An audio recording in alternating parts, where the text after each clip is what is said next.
Hello friends, welcome to Worldwide Books. Let's be honest, work isn't everyone's favorite place. We all know those coworkers who chat loudly on the phone, those who don't listen and just talk over you, clients who are hard to please, and bosses who never seem to be happy with anything you do. These people often make our work life challenging. But here, we're going to look at ways to improve our relationships with them and find ways to work better together. Whether you're a boss, a manager, or an employee, this book will show you how to build stronger relationships and perform better at work. Often, we assume we understand a person or situation well, only to realize later that we were mistaken. This happens because we all tend to see the world through our own lens, believing that our perspective is the right one. But just because we believe something doesn't necessarily make it true. For instance, we tend to make judgments quickly, assuming one person is lazy or that someone else is stubborn. Without questioning these assumptions, we accept them as fact. This book encourages us to challenge these beliefs and keep an open mind. Let's take an example. You might feel that your family is holding you back from following your dreams. You may believe they don't want you to be happy. But if you dig a little deeper, you may find they're concerned about you and don't want to see you struggle or fail. Often, they genuinely care, but because we haven't tried to understand them, we think they don't support us. Similarly, it's easy to let our emotions be controlled by outside circumstances. If someone gets angry with us, we may react angrily. Or, if we see someone else getting ahead, we may feel envious. Learning to pause in these situations can be incredibly powerful. When you take a moment to understand your emotions and circumstances, you gain better control and can find a productive response. Let's say you joke with a friend, but he suddenly gets upset and starts bringing up old issues, criticizing you. Many of us might react defensively and argue back. But what if you paused and reflected on why he reacted that way? Maybe he was already stressed or upset and took it out on you. By taking a moment to consider the situation, you'll likely realize there's a better way to handle it and can address any misunderstandings calmly. Success begins with building positive relationships, which requires first earning people's trust. To gain trust, you need to show that you have solid values and expertise in what you do. Without both, people are unlikely to place their trust in you. Would you hire someone who is honest and a great communicator but can't perform their job well? Probably not. Or would you employ someone who's skilled at their work but arrogant and only follows their own rules? Again, likely not. That's why it's essential to be both competent at your job and a good person to gain others' trust. However, while building relationships, remember not to oversell yourself. Focus on long-term relationships rather than seeking immediate personal gain. Avoid jumping straight into asking for favors. Instead, aim to establish a genuine connection. When people feel that you value the relationship over immediate benefits, they are more likely to trust you. When seeking assistance from a successful individual, it's rare for them to help immediately. You may first need to show goodwill by offering help or support, building trust over time. If you don't see benefits right away, don't get discouraged. Be willing to adapt to new situations as well. Sometimes, you'll encounter managers who micromanage or clients who are difficult to work with. By adjusting to these scenarios, you'll build a strong reputation and become known for being adaptable. In life, we play many roles. We're friends, employees, parents, and partners. Balancing these roles allows us to handle them effectively. When that balance tips, it can impact our lives negatively. The question is, why does this balance sometimes break? Often, it's because we start over-prioritizing one role and neglecting others. To avoid this, first identify your roles and decide how much time and energy you want to devote to each. Make a list and determine which tasks or people are the most crucial. Base these choices on your core values, not merely on pleasing others. Then, decide how much time or energy each role deserves. For example, you might commit to prioritizing work until you reach a certain income goal. Or, if you have children, you might decide to focus on providing for them until they reach adulthood to support their success in life. Many times, we underestimate people, thinking they have no potential, only to see them achieve great success later. This shows that sometimes we fail to recognize a person's true strengths. If we can identify someone's potential and support them, they might achieve extraordinary things. Every successful person wasn't born successful. They likely faced failure at some point, striving to improve and get ahead. Recognizing such individuals and helping them can be rewarding, because the person who seems like just a seed today may become a mighty tree tomorrow. Supporting someone can boost their confidence and help them believe that they are far more capable than they realize. In this way, you can contribute to making the world a better place. Next, clear out distractions from your work. Focus on what is truly important, not just what feels urgent. Tasks like unnecessary emails and calls can eat up your time and make you feel productive without actually advancing you. So, while you may be working, you won't see significant results. To avoid this, make a list of your tasks and consider what you can do to improve each day. Set clear goals for the important tasks and strive to achieve them.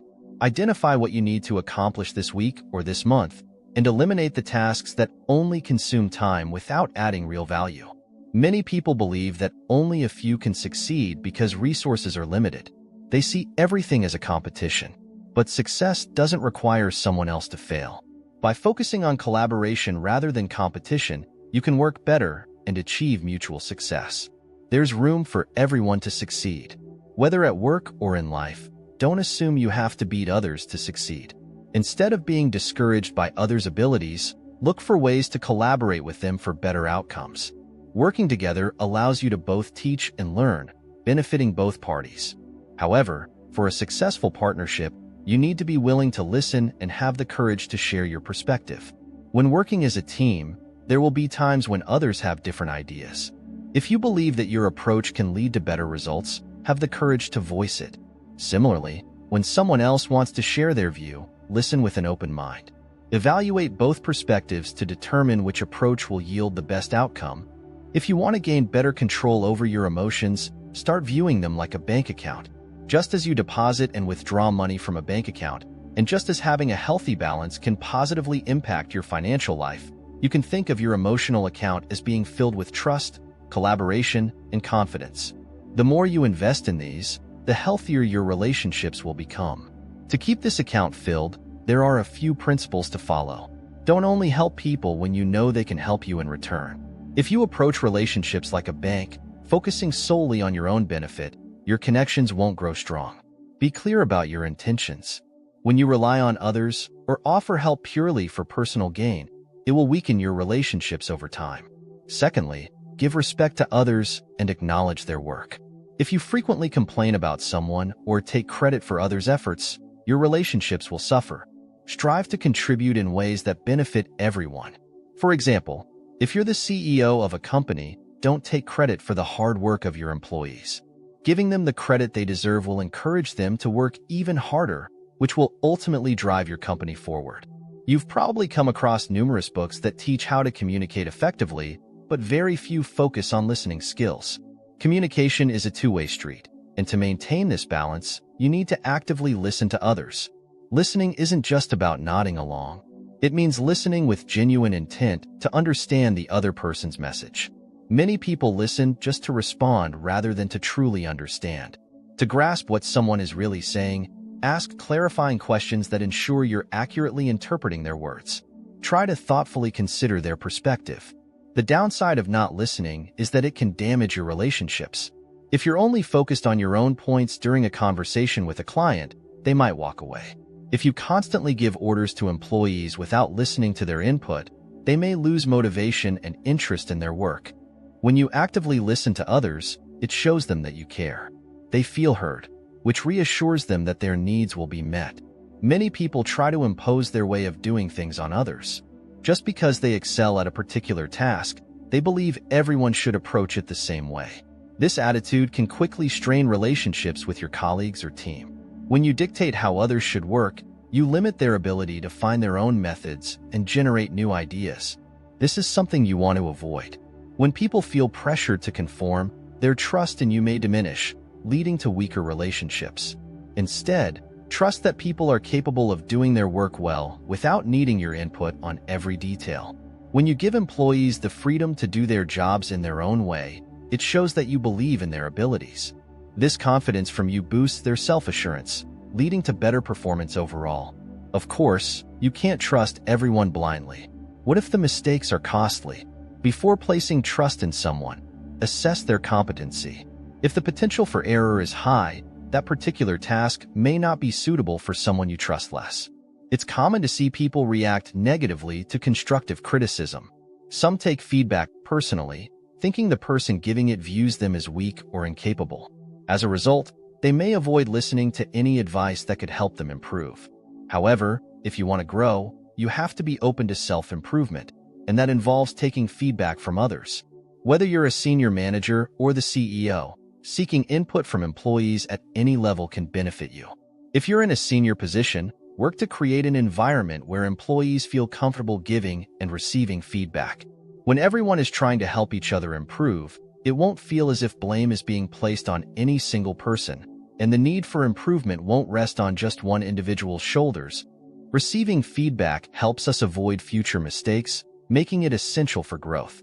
It may feel uncomfortable initially, but if you view it as a way for others to help you improve, it becomes easier to accept. Often, we encounter situations where our business isn't performing as well as expected, and the results fall short of our hopes. In such cases, instead of feeling disappointed over the results, consider doubling down on your efforts. Start by identifying the kind of results you want. If you're a salesperson aiming to close more sales, reach out to more people. If you're a business owner seeking higher profits, consider investing more in advertising, improving your product, or training your employees. Additionally, be open to exploring multiple ways to achieve your goal. Sometimes, a new approach might seem promising, but it doesn't yield the desired outcomes. In these situations, gather more feedback and find alternative solutions. When results are underwhelming, it's an ideal time to seek feedback from others. Strengthening your relationship with customers or clients can propel your business forward. To do this effectively, embrace humility. Humility doesn't mean constantly questioning whether what you did was right or wrong. It's about not letting your ego drive your actions. It involves listening to others' concerns, valuing their opinions, and inspiring them to excel. In this way, you can build stronger relationships with people and move forward with confidence. To perform better in your work, it's essential to build strong relationships with those you work with. Trust them to do their jobs well, seek feedback from them, and focus on collaborating instead of competing. Listen to their perspectives just as much as you share yours. If you can create an environment where everyone can freely offer feedback, it will be incredibly beneficial. However, if no one is giving you feedback, don't hesitate to reach out and ask for it. Initially, this might feel challenging, but over time, you'll see the value it brings to your growth. Remember, each day provides you with an opportunity to improve and reach new heights. By incorporating the ideas from this book into your life, you can bring positive changes to both your personal and professional paths. Small steps lead to big changes, and each improvement brings you closer to your goals. If you enjoyed this book and found it valuable, consider sharing it with others. Don't forget to like and subscribe so you can stay connected to more inspiring content. Thank you.